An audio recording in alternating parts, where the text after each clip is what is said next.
If you've been sending the same resume to 50 jobs and hearing absolutely nothing back, I want you to stop for a second. Pull the chair up, because the problem isn't your resume, and it's certainly not your worth as a professional. You're likely doing exactly what the internet told you to do. You're upskilling. You're collecting AI certificates like digital trophies, hoping that one more badge on your LinkedIn profile will finally unlock the door. But your inbox stays empty. I've seen this pattern play out 100 times over the last year, and honestly, it's heartbreaking. You aren't failing, you're being optimized out of the game. Let's look at the reality of the situation for a moment. Right now, 83% of resumes are filtered by an AI algorithm before a human being ever sees them. That is a 73% increase just since 2023. We've automated the gatekeepers, and they are incredibly efficient at saying no. Recruiters today are processing nearly 3 times as many applications per role as they were just a few years ago. Because of that, ghosting has gone up by 24%. It's not that they don't like you, it's that they literally cannot see you through the noise. And here's the part that really surprised me when I first saw the data. Job seekers who are using those fancy AI tools to upskill and polish their resumes are actually taking 15% longer to find roles. Let that number sit for a second. The very tools meant to help you are creating a sea of sameness that makes you invisible. But if the tools are better than ever, why are the results getting worse for the people using them? Let's talk about what's actually going on under the hood. We've fallen into what I call the upskilling trap. It's the belief that if you just learn how to use a tool, prompt engineering, Python, Salesforce, you'll be safe. But in 2026, that kind of horizontal knowledge has become a commodity.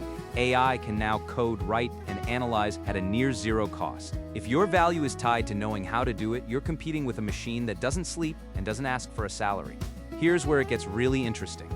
67% of hiring managers now admit that their AI screening tools are actually biased against these generic, high-skill profiles. Why? Because when everyone has the same AI literacy badge, no one stands out. You look like 10,000 other applicants. There's a massive gap in the market right now. Candidates are focusing on the interface, the tool itself, but recruiters, they are desperately hiring for insight, the context. The market doesn't have a job shortage.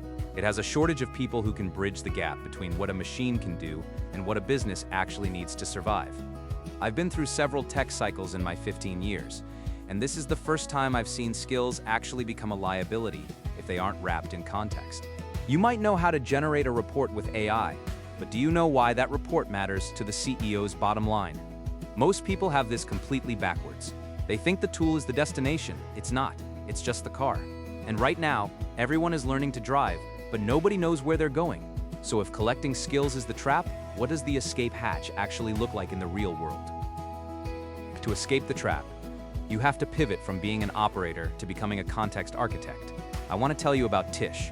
She was a legal assistant, doing the manual document review grind. She saw the AI wave coming and didn't just take a coding class. Instead, she mapped out exactly how her firm's proprietary legal workflows functioned. She identified the bottlenecks that only a human who's been in the trenches would know. She repositioned herself as a compliance automation architect. She didn't just use AI, she designed the system that AI lives within. The result? A 45% salary increase and a level of autonomy she never had before. This isn't just a lucky break. Adapters who bring vertical context, the deep understanding of a specific industry's pain points, are earning $18,000 to $40,000 more per year than their tool-focused peers. They aren't just running the machine, they are auditing it. We're seeing a new class of professional emerge, the AI auditor. These are people who command $100 to $150 an hour just to sit in the loop and validate that the AI's output matches the messy, complicated reality of business logic. Now, this is the part that changes everything. The biggest raises in 2026 aren't going to the people who know how to use the AI. They're going to the people who know where the AI is likely to fail. Because when a machine fails in a high-stakes environment, it costs a company millions, being the person who prevents that. That is your invisible moat. Looking ahead to 2027 and 2030, the landscape shifts even further.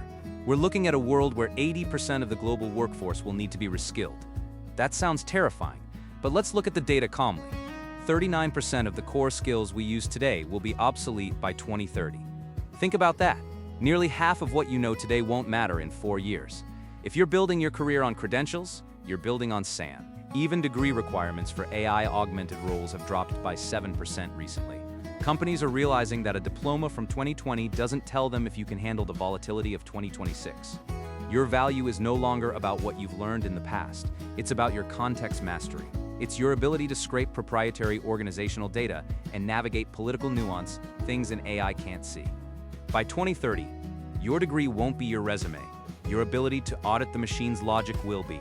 I know this feels like the ground is constantly moving under your feet. It's stressful, but there is a pattern here. The people who are thriving aren't the ones chasing every new tool. They are the ones doubling down on what makes them human: judgment, ethics, and the ability to solve a problem that hasn't been coded yet. This isn't just about individual moves, though.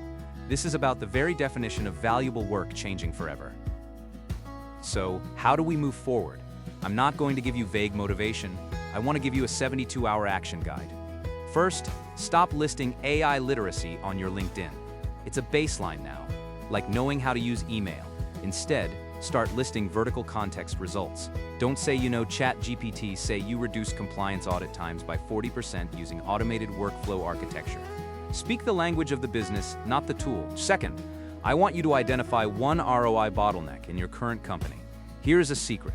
Only 1 in 50 corporate AI investments is actually yielding a positive return. That means there are 49 failed projects sitting around you. Find one. Figure out why it's failing. Usually, it's because the AI lacks the vertical context only you have, and propose a fix. Third, pitch yourself as a human-in-the-loop auditor. Whether you're in marketing, finance, or healthcare, there is a 56% salary premium waiting for those who can bridge that gap. You don't need a new degree. You don't need to be a data scientist. You just need to stop being the machine's operator and start being its judge. The world needs people who can look at a machine's output and say, this is technically correct, but it's going to fail in the real world because of X, Y, and Z. That Z is your career insurance. The gap between AI capability and real-world results is wider than most people realize. And for the first time in history, the bridge is yours to build. It's not going to be easy, but I've seen the other side and the view is worth it. Let's get to work.